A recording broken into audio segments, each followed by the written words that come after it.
Moscow में victory day पर कोई बड़ा ऐलान न होने की वजह से अब यूरोप में इस बात पर बेचैनी बढ़ने लगी है कि यूक्रेन की जंग का अंत कैसे होगा। यूरोप में उन विकल्पों पर बहस शुरू हो गई है जो इस जंग को खत्म कर सकते हैं, जिनमें सबसे अहम यह है कि रूस यूक्रेन के स्पेशल ऑपरेशन को जंग में बदल दे। जैसे जैसे पूर्वी और दक्षिणी यूक्रेन में जंग चल रही है, ऐसी अटकलें बढ़ती जा रही हैं। पहले यह अनुमान लगाया जा रहा था कि 9 मई को पुतिन यूक्रेन की जंग पर कोई बड़ा ऐलान करेंगे। कयास लगाए जा रहे थे कि या तो परमाणु हमला किया जाएगा या फिर जंग के ऐलान के साथ उसमें पूरी ताकत झोंक दी जाएगी, लेकिन हुआ इसमें कुछ भी नहीं।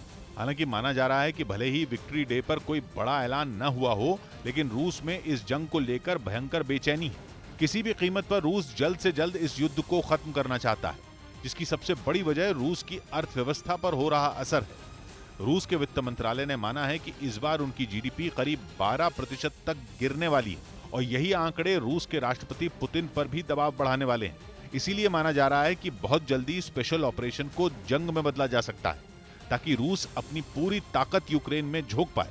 इसके अलावा ऐसी 4 सूरत और हैं जो इस ऑपरेशन को जंग की तरफ ले जा सकती हैं, जिनमें बेहद अहम माना जा रहा है रूस का यूक्रेन में और ताकत बढ़ाना, मतलब नए सिरे से यूक्रेन में फौज को भेजकर यूक्रेन पर दबाव बढ़ाए ताकि ज़ेलेंस्की घुटने टेकने पर मजबूर हो जाए।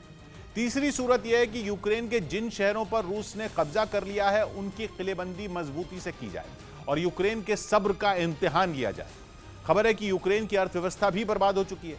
इस साल यूक्रेन की जीडीपी करीब 45% तक गिर सकती है।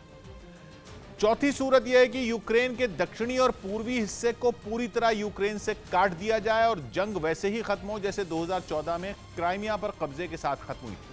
जबकि पांचवी सूरत वो है जिसकी संभावना सबसे कम मानी जा रही है, वो यह है कि जंग में यूक्रेन की सेना रूस की फौज को धूल चटा दे और रूस की सेना को लौटने पर मजबूर कर दे।